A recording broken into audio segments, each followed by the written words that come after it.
바다를 항해하는 배가 가장 무서운 것은 암초입니다. 타이타닉 같은 그런 큰 배도 빙하라고 하는 암초에 걸려서 침몰이 되어졌습니다. 항해하는 선박 앞에 항상 암초의 위험이 도사리고 있는 것처럼 오늘 신앙생활하는 우리에게도 신앙의 암초가 있음을 오늘 본문은 가르쳐주고 있습니다. 이 암초라는 말은 스필라스라는 말로 바위라는 그런 뜻입니다. 이 암초인 바위가 배를 파괴하는 것처럼 이 신앙생활의 암초는 우리의 신앙의 삶을 무너뜨리고 우리의 신앙을 파괴하는 것입니다. 그러면 신앙생활의 암초가 무엇이냐? 오늘 11절 말씀해 보니까 11절 우리 다 같이 읽겠습니다. 11절 시작. 화 있을진저 이 사람들이여 가인의 길에 행하였으며 싹을 위하여 발람의 어그러진 길로 몰려갔으며 고라의 패역을 따라 멸망을 받았도다. 오늘 본문 말씀은 가인을 파멸의 길로 이끈 암초, 그리고 발람을 멸망을 시킨 암초, 또 고라를 죽인 암초, 그것이 무엇인지를 말씀하고 있습니다. 먼저 첫 번째로 가인의 길의 암초가 무엇인가 하는 것입니다. 가인의 길의 암초는 시기와 질투였습니다. 아담과 하와가 가인과 아벨을 낳아가지고 가인은 농사를 짓는 그런 일을 하였고 아벨은 목축을 하는 그런 일을 했습니다. 아벨은 목축을 하면서 양 가운데 가장 귀한 것을 하나님 앞에 드렸습니다. 그런데 가인은 농사 짓는 자로서 가장 좋은 것을 하나님 앞에 드리지 않았습니다. 그보다 더 중요한 것은 하나님께서 가인의 제사를 받으신 것은 아벨의 제사를 받으신 것은 피가 있는 제사를 하나님 앞에 드렸기 때문에 받은 것이고, 가인의 제사를 하나님 받지 아니한 것은 근본적으로 이 이스라엘의 제사는 다 이제 피와 함께 드리는 제사를 드려야 합니다. 곡물을 드릴 때도 피와 함께 드리는 제사를 반드시 드려야 하는데 피가 없는 제사를 하나님 앞에 드렸다는 것입니다. 그래서 하나님께서는 아벨의 제물은 받으시고 가인의 제물은 받지 아니하셨던 것입니다.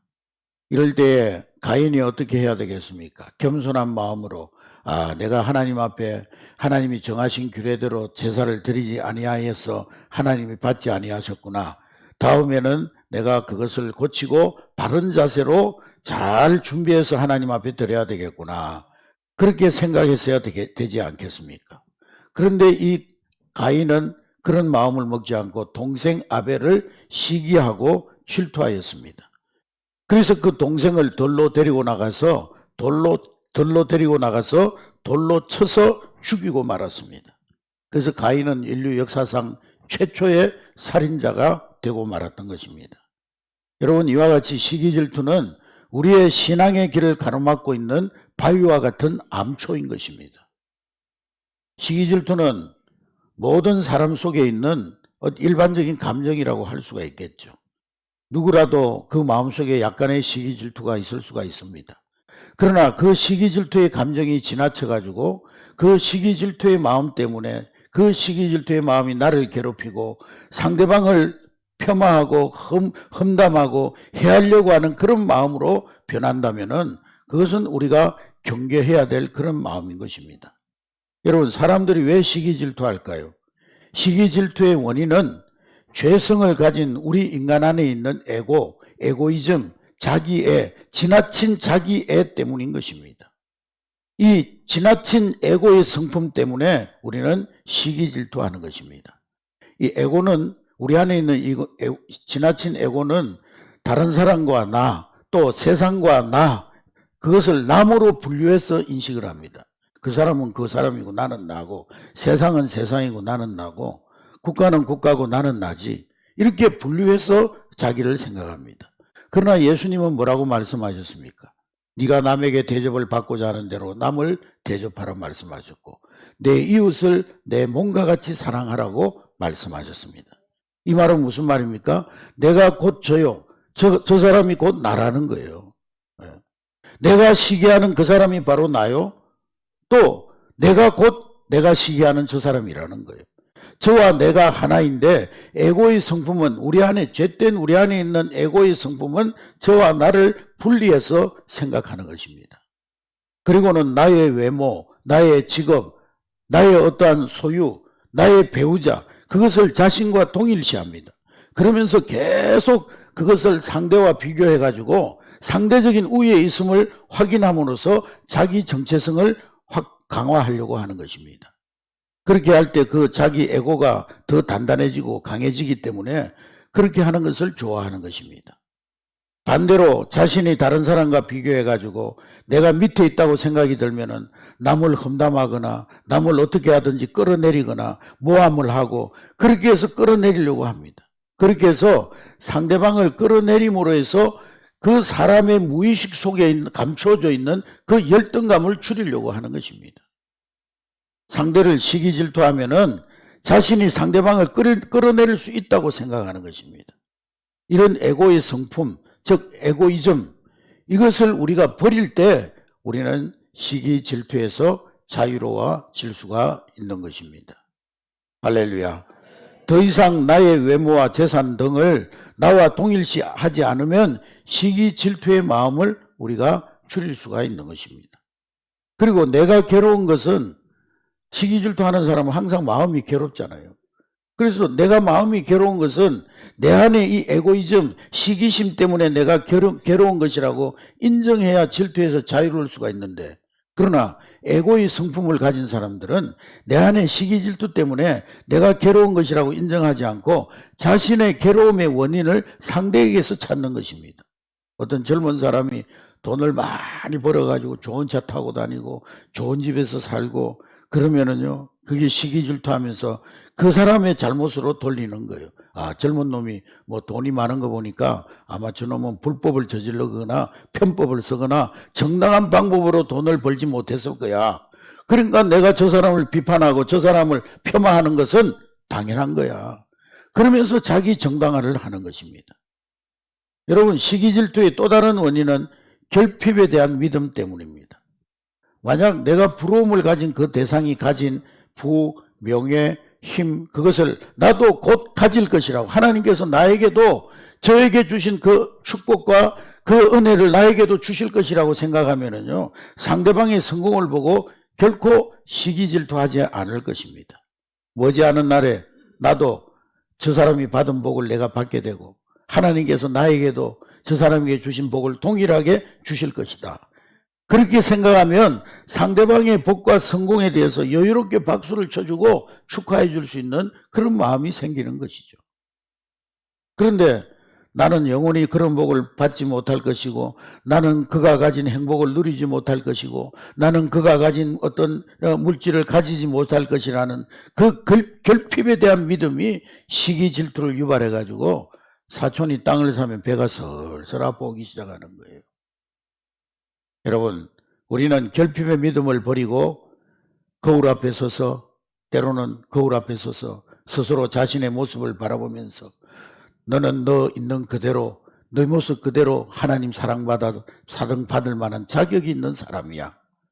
너는 너 자신의 그 모습으로 하나님이 너를 사랑하시고 복 주실 거야. 하나님이 사랑하는 글작품이야, 너는. 그러면서 하나님이 나를 사랑하시고 하나님께서 나에게도 복을 주신다는 그러한 믿음을 가질 때에 시기 질투로부터 자유할 수가 있는 것입니다. 그리고 내 안에 있는 부족함을 자꾸 밖에서 다른 사람에게서 채우려고 하지 말고 다른 사람들을 폄하하고 다른 사람들을 끌어내리고 그렇게 해서 내 안에 부족한 것을 채우려고 하지 말고 내 안에서부터 뭔가를 채워가면 외부적으로 드러나는 결핍을 느끼지 아니할 것입니다. 그런 사람은 사촌이 땅을 사면은요, 야, 올해는 아끼바리살 햇살밥을 먹겠구나. 그렇게 생각하게 되는 거예요. 그러면서 시기 질투로부터 자유할 수가 있는 것입니다. 빙점을 쓴 작가 미우라 아야코라고 하는 작가가 있는데 1980년도에 세계적인 베스트셀러가 됐고 저도 그것을 원작을 영화에 해가지고 빙점이라는 영화를 만들었는데 그 영화를 본 적이 있는데요. 이 미우라 아야코가 16살에 교사가 되어가지고 이제 소학교에 정근을 했습니다. 근데 일본이 전쟁에서 2차 대전에서 패전하고 나서 그 자기 나라지만은 그 일본 군국주의의 그 기만성, 그리고 그 군국주의적인 교육, 그것이 잘못된 것을 깨닫고 7년 만에 교직을 떠나게 됩니다. 학교에 사표를 내고 교직을 떠나가지고 얼마 안 돼가지고 폐결핵이 걸려가지고 13년 동안 투병 생활을 하던 중에 30세에 예수님을 만나게 돼요. 기독교 신앙을 갖게 됩니다. 세례를 받게 됩니다. 37살에 기독교인인 남편을 만나게 됩니다. 미우라 미소요라는 남편을 만나가지고 결혼을 합니다. 그래서 남편과 조그만한 자파상을 차려가지고 거기에서 이제 장사를 하고 있는데, 사람들이 찾아오는 사람마다 친절하게 또 정직하게 그렇게 성실하게 운영을 하니까 가게에 찾아오는 손님들이 점점 늘어나는 거예요. 근데 바로 옆집에 있는 자파상은 파리만 날리는 거예요. 손님이 없어요. 그냥 자기 자파상에만 손님들이 버글버글한 거예요. 그래서 이 미우라 아야코가 생각하기를, 우리가 너무 잘 돼가지고, 우리만 너무 잘 돼가지고 옆집의 자파상은 그만큼 힘이 들지 않을까, 힘들어하지 않을까, 그런 생각이 들면서 물건을, 구색을 하나씩 빼기 시작합니다. 그러고는 손님이 오면은, 그 물건 우리 집에 없는데 옆집에 한번 가보세요. 아마 옆집에는 그 물건이 있을 것입니다. 그러면서 옆집으로 가도록 정중하게 제안까지 합니다. 그리고 자기 그 가게의 운영 시간을 단축한 거예요. 그러면서 시간이 남게 되고, 이 남은 시간을 이용해서 이 미우라 아야코가 쓴 글이 바로 빙점이라는 책입니다. 그 책이 세계적인 베스트셀러가 됐던 거예요. 1980년대에 영화로도 만들어졌던 그런 책입니다. 근데 그 자파상은 지금 이제 미우라 아야코가 사망한 후에 팬들이 모금을 해가지고 그대로 보존을 해가지고 지금도 일본의 기념관으로, 미우라 아야코의 기념관으로 유지되고 있다고 합니다. 여러분, 시기와 질투는 자신을 파괴시키는 암초입니다. 가인과 같이 시기와 질투의 길을 가는 자는 암초에 부딪히게 되는 것입니다. 남이 잘하는 것을 시기의 대상으로 삼지 말고 도전의 목표로 삼아야 하는 것입니다. 할렐루야. 가인은 하나님께서 아벨의 제물을 받으시고 자기의 제물을 받지 아니할 때, 내가 다음에는 정말 내 잘못된 거 고쳐가지고 하나님 앞에 바로 된 제사를 드려야지, 그런 다짐이 있어야겠죠. 그랬으면 가인은 살인자도 되지 않았을 거고, 다음에는 더 좋은 제사를 하나님 앞에 드려서 하나님께서 그 가인에게도 아벨에게 주셨던 축복을 주셨을 것입니다. 그러나 그는 시기와 질투에 빠져가지고 인류 역사상 최초의 살인자라는 낙인이 찍혀버렸습니다. 여러분, 오늘 저를 비롯해서 누구에게나 이 시기에 가인의 암초가 도사리고 있습니다. 그러나 남이 잘 되면 그분이 잘된 비결을 배워서 우리가 열심히 그분의 그 삶을 배우고 또 벤치마킹하고 그렇게 해서 살아가야 될 줄로 믿습니다. 남이 잘되고 성공하면 축하해 주면서 그분의 삶의 비법을 배워서, 그래서 그분과 같이 지혜롭게 살아갈 때, 그것이 바로 신앙인의 길이요, 신앙인의 자세요, 가인의 길과 반대의 길로 가는 길이 될 줄로 믿습니다. 여러분, 가인의 길과 정반대의 길을 갔던 사람이 있는데 바나바입니다. 이 바나바는 안디옥 교회를 개척해가지고 이 안디옥 교회를 크게 부흥시킨 평신도 지도자입니다. 그런데 이 바나바는 자기보다 훨씬 못한 이 바울을 이 안디옥 교회 담임 목사로 청빙을 했어요. 그리고는 이 바나바는 바울 목사님이 목회를 잘할 수 있도록 배후에서 계속 협력자가 되고 동력자가 되고 보조자가 되어서 받들어 주었습니다. 그렇게 해서 여러분, 이 바울이 기독교 역사의 가장 위대한 목회자가 되어졌어요. 그 배후에는 바나바라고 하는 그러한 협력자가 있었기 때문인 것입니다. 할렐루야. 여러분, 가인의 길과 반대되는 길을 바나바는 걸었던 것입니다. 그래서 성경에는 항상 바울을 말할 때는 바울과 바나바, 바나바와 바울, 항상 그 두 사람의 이름이 따라오고 있는 것입니다. 여러분, 이러한 마음이 주님의 마음인 줄로 믿습니다. 이러한 마음이 우리 그리스도인들의 마음이 되어야 될 줄로 믿습니다. 우리는 나보다 잘 되는 사람, 가인과 같이 시기하지 말고 나의 도전의 대상, 배움의 대상으로 삼을 수 있는 여러분 될 수 있기를 주의 이름으로 축복합니다. 신앙생활의 두 번째 암초는 황금 만능주의, 돈입니다. 물질. 우리가 가는 길에는 항상 이 황금의 암초가 도사리고 있어요. 발람은 이방 나라 왕 발락이 돈을 준다고 유혹하니까 이 이스라엘 이 선지자로서 이스라엘로 하여금 우상을 섬기고 그래서 하나님 앞에 영적 음행에 빠지게 했던 거짓 선지자입니다. 발람은 자기에게 돈만 들어온다면 뭐 남은 피해가 됐든 남은 신앙적으로 망쳐졌든 그건 아무 상관이 없는 이기주의자였어요. 자기가 부자가 된다면 민족은 망해도 좋고 국가가 망해도 좋다는 그런 사고방식을 가진 사람이 발람입니다. 선지자면서 그는 돈만 하는 사람이었어요. 돈만 주면은 자기 민족까지도 팔아먹고 저주하는 기도까지 하는 그런 사람이었습니다. 돈이 신앙생활의 암초입니다. 여러분 돈에 얽매여서 하나님 배반하고 신앙생활을 게을리하는 그런 분들이 얼마나 많습니까? 돈이면 다다. 돈 제일주의로 살아가는 가치관. 그 가치관의 주인공이 오늘 본문에 나오는 발람 선지자인 것입니다. 신약 성경에도 보면 아나니아 삽비라 은혜 받아가지고 자기 재산을 다 팔아가지고 하나님 앞에 드리겠노라고. 누가 드리라고 그랬나? 자기가 드린다고 그래놓고는 그 자기 재산을 다 팔고 보니까 손에 돈을 쥐고 보니까 아까운 마음이 드는 거예요. 그래서 그 아까운 마음에 돈을 반은 그냥 뚝 잘라가지고 숨겨놓고 반만 하나님 앞에 드렸던 거예요. 결국에 어떻게 됐습니까? 두 부부가 한날 한시에 성전에 들어가다가 저주받아 죽어버렸어요. 베드로와 요한이 사마리아에 가서 복음을 전가할 때 많은 사람들이 베드로가 기도하면 성령이 막 임하는 것을 보고 그때 마술장이 시몬이 그것을 보고 야 저거 내가 저 기술 배우면 내 돈 많이 벌겠다. 막 손을 얹으니까 병자들이 고침받고 막 그냥 기적이 일어나고 저 기술 한번 배워야 되겠다. 이 시몬은요 하나님의 능력을 돈을 주고 살 수 있는 기술로 생각했던 거예요. 그래서 사도행전 8장 19절에 보니까 이 능력을 나에게 주어 누구든지 내가 안수하는 사람 성령 받게 해달라고. 이 시몬은 돈이면 뭐든지 다 할 수 있다고 믿는 황금 만능주의자였습니다. 그때 베드로가 뭐라고 그랬습니까?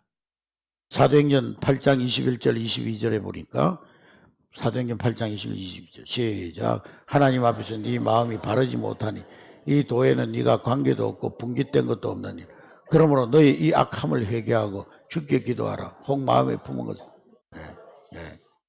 이 악한 놈아 네가 하나님의 능력을 돈으로 살 줄 알았느냐? 네 마음이 바르지 못하다.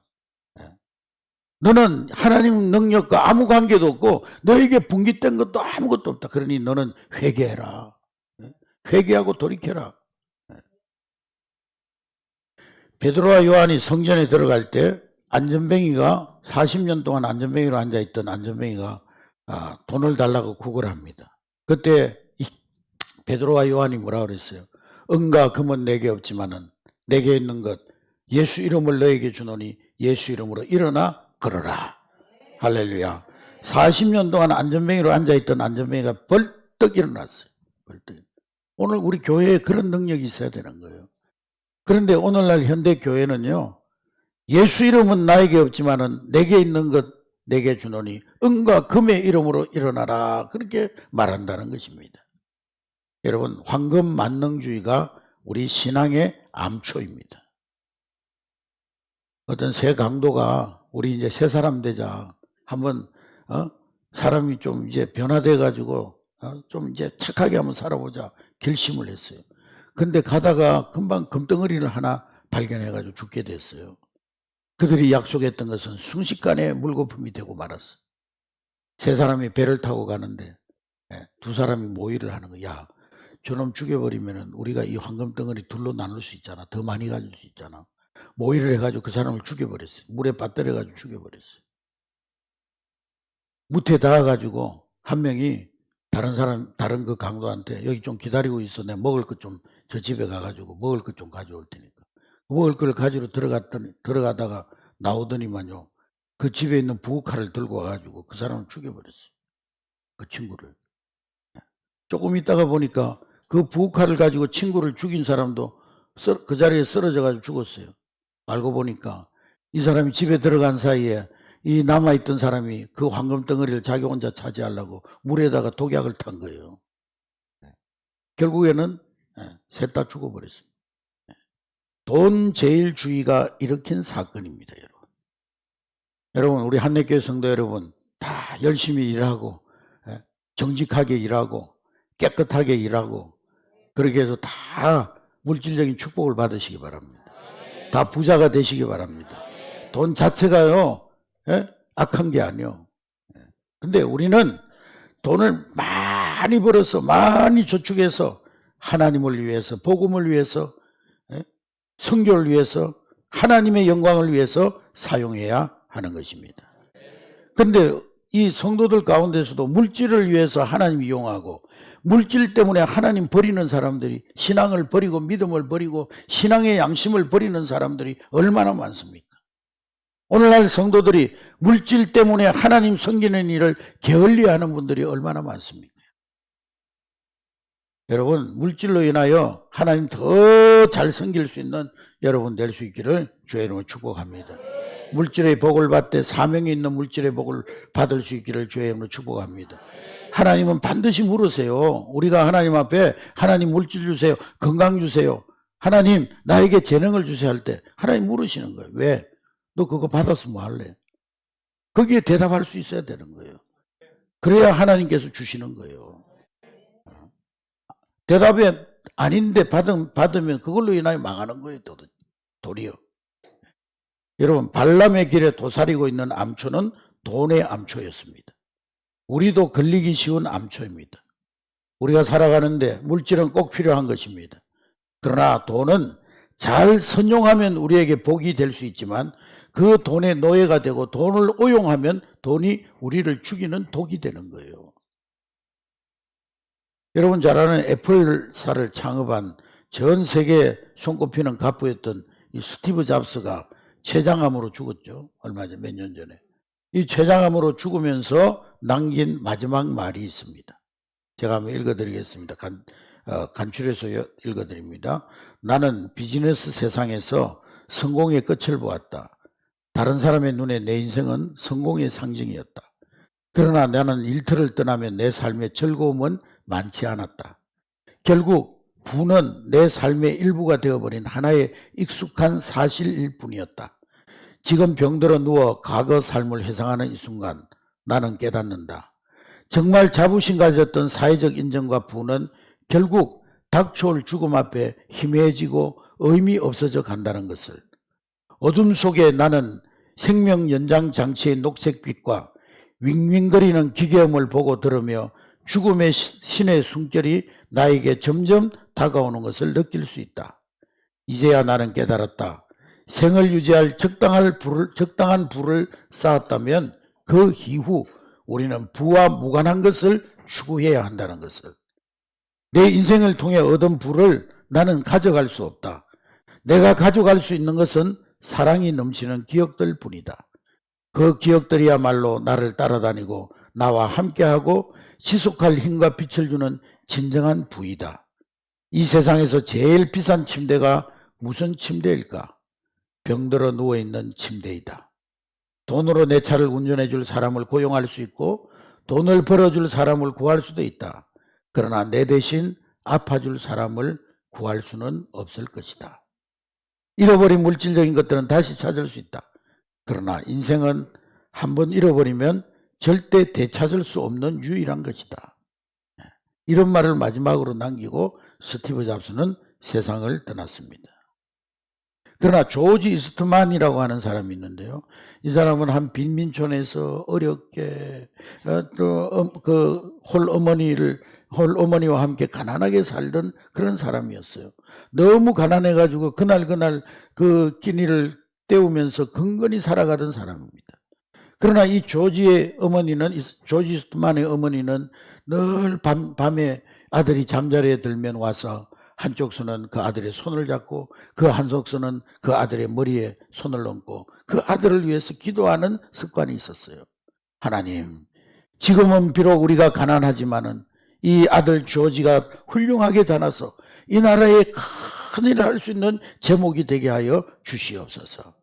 늘 잠자리에 들 때, 조지가 잠자리에 들 때 어머니의 눈물이 그 뺨에 흘려지면서 기도하면서 잠자리에 들었습니다. 조지는 어머니가 기도하고 나가면은 자기도 어머니에 이어서 기도하고 잠에 듭니다. 하나님, 내 어머니의 기도가 헛되지 않게 하여 주옵소서. 돈을 많이 벌어서 하나님의 선한 일, 선교 사업을 크게 할 수 있도록 해 주시옵소서.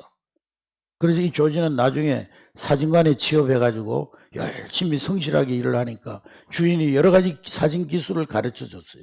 그 사진 기술을 여러 가지 배워가지고 조그마한 가게를 내가지고 독립을 했는데, 그때 이 사람이 연구를 해가지고, 여러분들도 아마 그 갑자기 카메라가 없이 어디 놀러 갔다가 사본 경험이 있을 거예요. 일회용 그 카메라 있잖아요. 일회용 카메라. 그걸 개발한 거예요. 그걸 만들어서 팔기 시작한 것입니다. 그것이 이 일본 국내는 물론, 미국 국내는 물론 세계 여러 나라의 상품이 폭발적으로 팔려 나갔습니다. 그래서 막 공장을 짓고 생산 라인을 늘리고 하루아침에 갑부가 되었어요. 그래서 이 조지 이스트만이 차린 회사가 코닥 회사입니다. 코닥 회사. 그 많은 하나님이 축복해 주신 물질로 이 이스트만은 하나님의 복음을 위해서 앞장서 일했던 것입니다. 그래서 그의 삶은 하나님께서 더 풍성하게 해주시고 더 그의 사업은 확장되도록 하나님께서 만들어 주셨던 것입니다. 할렐루야. 여러분, 발람은 황금 만능주의 암초에 걸린 사람입니다. 세 번째로는, 오늘 세 번째 암초는 고라의 길입니다. 이 고라는 민수기 16장 1절부터 그 민수기 16장 전체에 보면은 이 다단과 아비람과 더불어서 모세와 아론의 권위에 도전했던 악당들입니다. 이 고라가 광야길을 갈 때에 민수기에 보면은 다단, 아비람 이런 사람들하고 모의해가지고 모세에게 대적하고 또 아론에게 대적하고 그랬던 사람이 고라였어, 고라. 그런데 이 고라의 자손들 가운데 이 레위 자손으로서 자기들도 제사장의 명예를 지켜야 된다, 그런 주장을 하고 나왔습니다. 그러니까 이 고라의 자손들은 명예주의자들입니다. 한마디로 말하면은 세상에서 뭔가 인기를 얻고 명예를 얻고 권력을 얻고 그것을 지나치게 좋아하는 사람들이 고라의 자손들이에요. 명예주의자들. 여러분, 세상 명예를 지나치게 좋아하는 암초, 그게 바로 고라의 암초입니다. 오늘날 교회와 성도들이 우리를 섬기러 오신 예수님을 본받아서 섬기는 삶을 살려고 하지 않습니다. 주로 오신 예수님을 닮아서 우리가 나누어주는 삶을 살려고 하지 않고 섬김을 받고 그리고 받으려고만 하는 그런 사람들이 얼마나 많습니까? 어떤 저명한 한 사람이 교회에 봉사하겠다고 찾아와서 자기에게 봉사의 직분이 주어지자 그는 무릎을 꿇고 하나님 앞에 이렇게 기도했다고 합니다. 하나님, 제 자신으로부터 저를 끌어내려 주시옵소서. 저의 의무를 행할 수 없을 만큼 높이 올라가 있는 나를 낮은 자리로 낮추어 주시옵소서. 하나님, 제가 겸손하게 하나님의 교회를 섬길 수 있도록 도와주시옵소서. 여러분, 얼마나 겸손하고 섬기려고 하는 자세입니까? 예수님 뭐라고 그랬습니까? 자기를 높이려 하는 자는 낮아지고 자기를 낮추는 자가 높아진다고 그랬어요. 할렐루야. 고라는 자기들도 제사장이 돼야 된다는 거예요. 왜 니들만 제사장이냐? 우리도 제사장 될 자격이 있다는 거예요. 명예주의로 나갔던 거예요. 여러분, 명예주의는 신앙생활의 크나큰 암초요, 방해물입니다. 섬기려고 하지 않고 섬김을 받으려 하는 암초, 그게 고라의 암초였습니다. 오늘 유다는 이 세 가지 암초에 대해서 6가지로 표현했어요. 이러한 암초를 가지고 있는 가인, 발람, 고라는 그 사람들은 기탄 없이 너희와 먹는 자요, 너희 애찬의 암초요, 몸만 기르는 목자요, 바람에 불려가는 물 없는 구름이요, 죽고 또 죽어 뿌리까지 뽑힌 열매 없는 가을나무요, 자기의 수치의 거품을 뿜는 바다의 거친 물결이요, 영원히 예비된 캄캄한 흑암으로 들어갈 유리하는 별들이라. 그렇게 6가지로 그들을 결론 지었습니다. 여러분, 가인의 길을 가고 발람의 길을 행하고 고라와 같이 일하는 사람들은 애찬의 암초요. 애찬의 암초는 뭡니까? 사람들이 즐겁게 교제하고 교회 안에서 성도들이 아름다운 사귐을 나누고 교회 안에 성도들이 화목하고 애찬을 즐기고 있는데 거기에 암초라는 거예요. 참 기쁨의 교제를 파괴하는 자라는 거예요. 그러한 자들이 들어오면 성도들이 화목함이 깨어지고 분당을 짓게 되고 분열과 다툼이 일어나게 된다는 겁니다. 그리고 그러한 자는 자기 몸만 기르는 목자요, 사명보다는 이익을 앞세우는, 교회의 사명, 하나님의 맡겨주신 사역보다는 자기의 이익을 앞세우는 자라는 거예요. 그리고 그러한 자들은 바람에 불려가는 물 없는 구름과 같다. 이것은 허위와 거짓만 있는 자라는, 가식만 있는 자라는 거예요. 알맹이는 없고, 구름이 얼마나 뭔 알맹이가 있어요, 구름이. 알맹이가 없는 신자, 고무풍선과 같은 그냥 벙벙벙벙 그냥 외형만 벙벙벙 에더블룬같이 붕 떠가지고 내용은 없는 그런 신자라는 거예요. 죽고 또 죽어 뿌리까지 뽑힌 열매 없는 가을나무 같은 사람. 열심히 뭔가를 하는 것 같은데 보면 열매가 없어요. 열매가 부실해요. 또 좋지 못한 열매가 맺혀져요. 그런 열매 없는 가을나무 같다는 거예요. 뿌리가 뽑힌 가을나무 같다는 거예요. 말만 많지 열매가 없다는 거예요. 자기의 수치의 거품을 품는 바다에 거친 물결 같은 사람. 끊임없이 자기 속에 있는 불평, 불만만 늘어놓으니까 불평, 불만의 거품만 품어대는 사람. 그런 사람이라는 거예요. 이런 사람을 누가 좋아하겠어? 하나님도 좋아하지 않고 사람도 좋아하지 않습니다. 근데 그들의 결국은 영원히 예비된 캄캄한 흑암에 들어갈 유리하는 별들과 같은 사람이라는 거예요.